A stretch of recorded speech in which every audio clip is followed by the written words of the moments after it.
And we're excited to welcome to the program Connor Bedard of the Regina Pats. Checking that schedule. Lethbridge Friday, Calgary Saturday. Connor, good to see you again, my friend. How are things? Yeah, good to see you. Pretty good. I mean, obviously a big stretch for us these last 17 games. So, we're all pretty excited. But how are you doing? I'm doing well. I'm missing more Pats games than I would like, Connor, I'll be honest. But duty calls, They've asked us to come out here. And they're talking about your most recent swing through here with the Regina Pats. And they were all close games, 1-goal losses. And you were, as usual, a human highlight reel. Can you talk about those tight games out here in Alberta? And you got some points out of it, fortunately, how tough it was, and then nice to be back home. Yeah, I mean, it's definitely frustrating. I think, we've been in almost every game, and, we even Edmonton, we tie them late, and then we kind of let in a few goals, and it's a loss. But, we definitely see good things, but it's just frustrating, to kind of, be in those close games and end up losing a lot of them. I saw on the Pats website that you had a media availability yesterday with the Regina media. What was the basis of that discussion? What were they asking you about yesterday in the Queen City?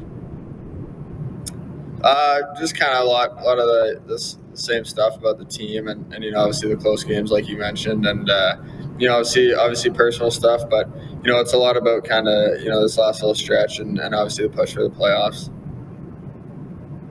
I got to ask you, Connor, because I'm looking up your numbers here, and they continue to be eye-popping, but 69 points in 45 games. But what jumped out to me was only -1 on a team that's not in a playoff spot right now.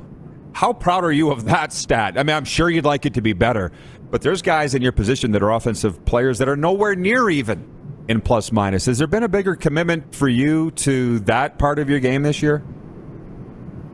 I mean, that's something I want to get up. So you don't want to be in the minus, and I think I've been getting closer. The year kind of started off a little shaky in that stat, and kind of working your way up. But I mean, it's something you got to take a lot of pride in as a player. Your D zone, and you don't want to get scored on ever. So I think that's something that I really want to get up and hope to be plus soon. Well, yeah, it would seem like an odd question, that -1, and I'm asking you about it, but I'm just saying on a team with that record, I'm surprised it's not worse. So I know why you would want to be better, but I was impressed when I saw that. And here's another thing about, listen, Connor, I've been in Alberta for 6 weeks. Your name comes up every single day. From fans. Is he really that good? Is he I'm saying, well, go buy a ticket and watch for yourself. How are you dealing with that glare? I mean, it's been generally positive, right? No, but I don't see anybody on your back or anything like that. But does it weigh down on you that everybody's asking about you and the glare's on you, or do you even notice? I don't think, for me, I notice too much. I mean, obviously at games and stuff, you're getting, a little extra attention from the fans maybe and that sort of thing. But, when you're kind of just playing, you're with your team and at the rink every day. So you don't really have much time to focus on that, I don't think. Do you enjoy, like, for instance, Bjarnason made all the saves last night, got the shutout over Calgary and Brandon, and when they played you guys, the Wheat Kings, he said to me, whenever I face Bedard, I get geeked up. You're getting that from every goalie every night. My guess is, Connor, with your competitive nature, you like that. Do you feel like you're getting every goalie's best and every team's best every single night because it elevates your game? Yeah, I mean, I think teams are going to play me pretty hard, and you definitely see that, the extra shot or something like that. But you got to learn to like that, and I think it's a lot of fun to kind of have that extra attention, and if you're not getting challenged, then you're not getting better. So I think if goalies are excited for that, and I'm excited to play every goalie, so I think it's definitely exciting. Got some home games, as I said, Friday, Lethbridge, Saturday, Calgary, and then you come back out here, Medicine Hat, Lethbridge. What is the focus from Coach Haroff and Schneider here the rest of the way for you guys in terms of a team game? Because folks are expecting you to make the playoffs. You're not that far out. What are you guys going to have to do as a team to do it? Yeah, I mean, it starts with these 2 games, and there's areas we definitely want to get better in, and we're a young team, so I think we're getting more experience every game, and we're kind of trying to learn how to win, I think, and once we start being able to close out games, and I think we'll be a pretty tough team to beat. But it's just kind of little things, penalty kill, and kind of just sticking with our plan even when we get up or when we're down. So I think it's just those things, and then obviously hopefully some wins kind of generate out of that. Well, I don't have much more for you. I know that you'd rather talk about the team than yourself, but I'm just dying to ask you this. I don't get a chance to talk to you that often. The last time I talked to John Paddock, he said that the WHL was different last year when you were a 15-year-old. There was no Europeans. A lot of teams didn't have their full complement of 20-year-olds. We were talking about your point per game stat, and then this year it's been a tougher. You had no travel.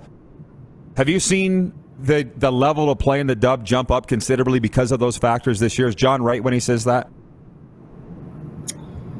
I think it kind of balances out with me getting older and that sort of thing. I don't think many people expect me to be at a 2 point per game pace in a full 68 game season. So maybe that's a little unrealistic, but I think obviously last year it is different. It's 10-minute rides to the rink and stuff, but overall I don't think the hockey is too much different. Obviously maybe a little better with some of those guys coming back, but it's been a lot of fun to kind of be in away rinks and that sort of thing.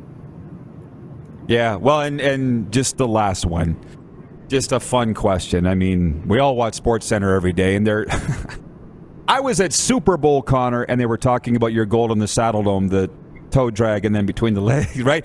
And then these guys in Calgary said the next time you were back, you did a 360 move that never ever did make the highlights or highlight of the night. It might have been just better. Is there something about the Saddledome that you like, the big ice, the NHL arena? Is there something that you like playing in Calgary about?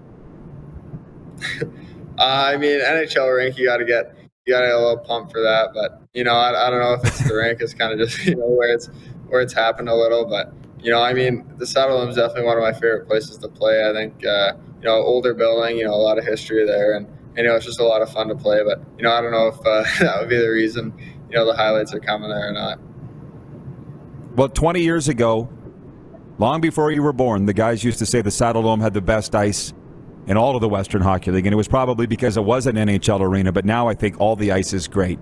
Is the ice better there, or because they say with technology now the ice is great everywhere? Is there a better ice surface in the Dub that you know of, or is it noticeable? Like you said, I think every ice, but honestly, I'd probably say the Saddledome would be.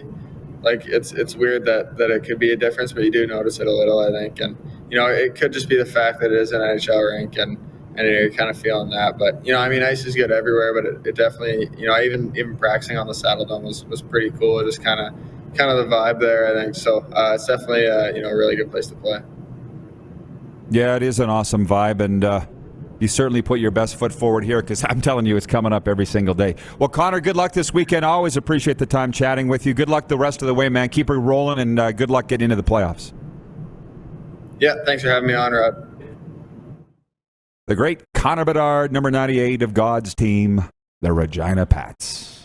Hey, everybody. Thanks for watching the RP Show on YouTube. And don't forget, we're live daily on YouTube from noon to 2 Eastern. If you like what you see, hit subscribe. And if you like the program, check around for other segments of the Rod Pedersen Show here on YouTube.